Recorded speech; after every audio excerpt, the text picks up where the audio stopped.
Hi, it's Scott, ROCKFILE, back with another podcast review. Let's talk about, from the world of John Wick, Ballerina. So I've seen all the John Wick films on opening night. The first one, we really didn't know what we were in for, and it turned out to be so good, I decided to recreate that experience every time one of the new movies comes out. And even though this isn't a John Wick movie, it's in the John Wick universe, and that's what the movie does the best. The short version of my review is, if you like John Wick movies, go see this. What are you waiting for?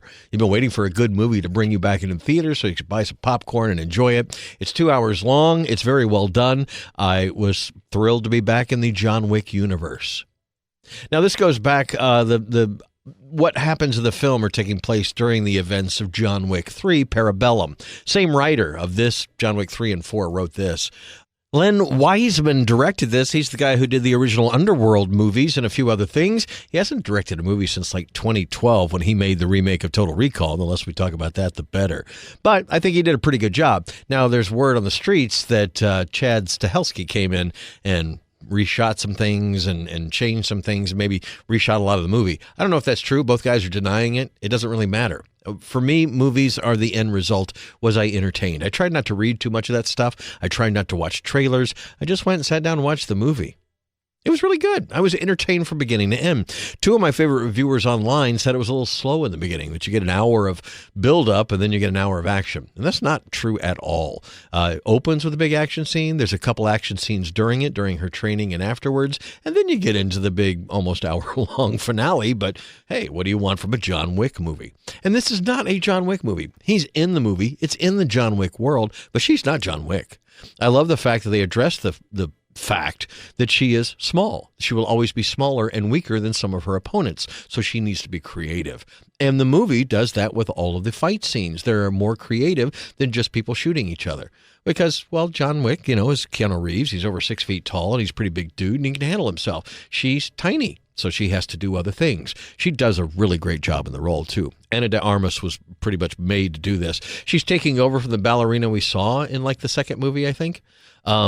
Second or third movie, but anyway.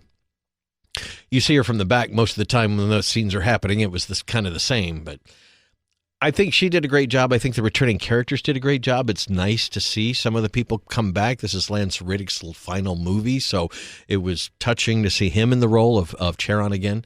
I liked everybody in the movie. I liked the movie, and I liked the way it ended. I liked the fact that it deepens the mythology, and that's the biggest thing about it. We learn things about the John Wick universe that you didn't know. Now, I wouldn't mention if John Wick was actually in the film or not, unless he wasn't in the trailers or on the poster. But yes, Keanu Reeves is in the film, and it's more than a cameo. He's in it a couple of times and has even his own action scene in the film. So he's in it more. Also, one of my reviewers said they didn't really like the fact that the dad was just kind of introduced and then killed off. I think we got to know the dad a little bit better than we got to know the puppy in the first one. So If you're going to compare this to other John Wick movies, I would say it's somewhere between like 1 and 2. It's kind of, we're getting there, but the way it ends and what's going to come next would have to be bigger. If you expected this to be better than like the John Wick movies, why would they do that? Why would they have a side character be better? It's good and it's solid and it definitely fits within the universe, and it's very enjoyable if you like those movies. Now, I haven't watched the Continental TV series. Most streaming shows are disappointing me these days, but the movies, I've seen them all, own them all, and I thought this was a great fifth film that takes place in the universe, that ties in very well. Everybody does a great job, and in the end, I was entertained, and I'm looking forward to the next one. I don't know what else to say about it. Like I said, everybody's in it. Ana de Armas really outdoes herself. The scenes are fantastic. I'm glad they're not showing some of the spoiler stuff in the trailers. There's some great set pieces. There's good movie underneath.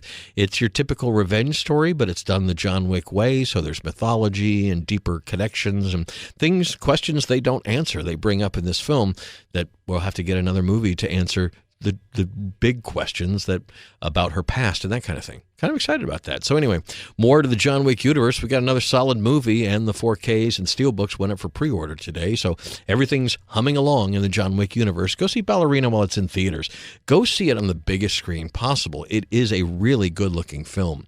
And I don't think my local theater is equipped with Atmos, but it sure did sound like it.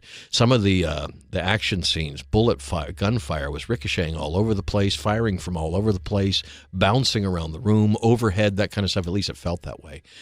Really good presentation here at the Kenai Cinema, so nice job on Screen 3, local theater.